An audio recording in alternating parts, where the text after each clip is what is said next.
Hello दोस्तों, अगर आप भी YouTube को हमेशा यूज करते हो, चाहे वो आप कोई वीडियो देखने के लिए, चाहे कोई आप म्यूजिक सुनने के लिए, या फिर चाहे आप शॉर्ट्स देखते हो, तो आपको ये कुछ सेटिंगें हमेशा ऑन ऑफ रखना है। कुछ बेसिक से सेटिंग्स है जो मैं आपको बताऊंगा। इससे क्या क्या फायदा मैं आपको बता देता हूँ। तो पहले हम YouTube को कर लेंगे ओपन। YouTube ओपन करने के बाद आपको यहाँ नीचे की तरफ देख सकते हो, यहाँ पर लोगो का ऑप्शन दिख रहा होगा, यहाँ पर कर देना है क्लिक। जैसे ही आप यहाँ पर क्लिक करेंगे तो आपके सामने कुछ इस तरीके का इंटरफेस खुल के आ जाएगा।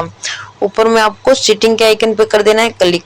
ठीक है, यहाँ पर सेटिंग के आइकन पे क्लिक करने के बाद आपके सामने कुछ इस तरीके का इंटरफेस खुल के आ जाएगा। तो पहले आपको यहाँ जाना है जनरल पे। ठीक है, यहाँ पे जनरल पे जैसे क्लिक करेंगे तो आपको ये वाली सेटिंग, ठीक है, यहाँ पर देख सकते हो इनेबल स्टेट फॉर नेट। ठीक है, यहाँ इसको ऑन कर देना है। इससे क्या होगा, आपके गांव में आपके आसपास के लोग जितने भी YouTube पर वीडियो अपलोड करते हैं, वीडियो बनाते हैं, उनका वीडियो भी आपको रिकमेंड होगा। ठीक है, यहाँ पर देख सकते हो। तो पहला सेटिंग ये कर देना है। उसके बाद क्या करना है, मान लो आप YouTube देखते हो और बार बार आपका जो है बार बार MB वगैरह खत्म हो जाता है, तो आपको यहाँ पर क्वालिटी पे कर देना है क्लिक।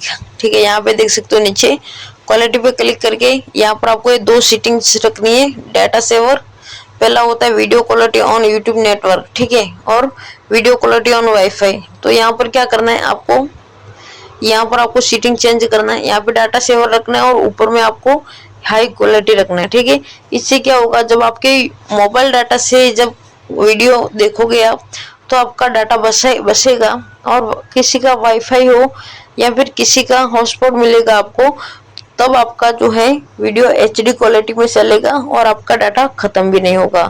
ठीक है, और ऑडियो क्वालिटी की बात करें तो यहाँ पर भी आपको नॉर्मल रखना है। ठीक है, यहाँ पर देख सकते हो नीचे की तरफ यहाँ पे नॉर्मल पे क्लिक कर देना है। अगर हाईएस्ट रहेगा तो उसमें भी आपका डाटा बहुत ज्यादा खत्म हो जाएगा। तो यहाँ पर उसके बाद वापस बैक आ जाते हैं, कुछ और सेटिंग्स बताता हूँ। यहाँ पर देख सकते हो डाउनलोड का ऑप्शन है, डाउनलोड पे क्लिक करेंगे तो यहाँ पर ये आपको देख सकते हो कुछ इस तरीके से यूज SD कार्ड ऑन रखना है, क्योंकि आपका नेटवर्क बहुत कम, सॉरी स्टोरेज कम खत्म होगा। यहाँ पर आपको क्वालिटी सिलेक्ट कर देना है, जैसे मैंने रखा है मीडियम। ठीक है, 360 पे इस तरीके से। और रिकमेंड डाउनलोड ऑन रखना है, और डाउनलोड अगर आप सिर्फ वाईफाई पे करना चाहते हो तो ये वाला ऑप्शन ऑन कर देना है। इस तरीके की कुछ सेटिंग्स है जो आपको ऑन करनी है। इससे आपको बहुत ज्यादा फायदा होगा। फायदा क्या होगा कि आपका इंटरनेट बहुत कम खत्म होगा और आपका इंटरनेट भी बचेगा, साथ ही साथ आपका बहुत सारा डाटा भी बचेगा, क्योंकि अब ये जितना भी हम वीडियो डाउनलोड करेंगे वो मोबाइल डाटा में नहीं बल्कि HD कार्ड में चला जाएगा। तो इस तरीके की सेटिंग्स आपको ऑन कर देने। मिलते हैं नेक्स्ट वीडियो के अंदर। आज के लिए इतना, टाटा बाय बाय।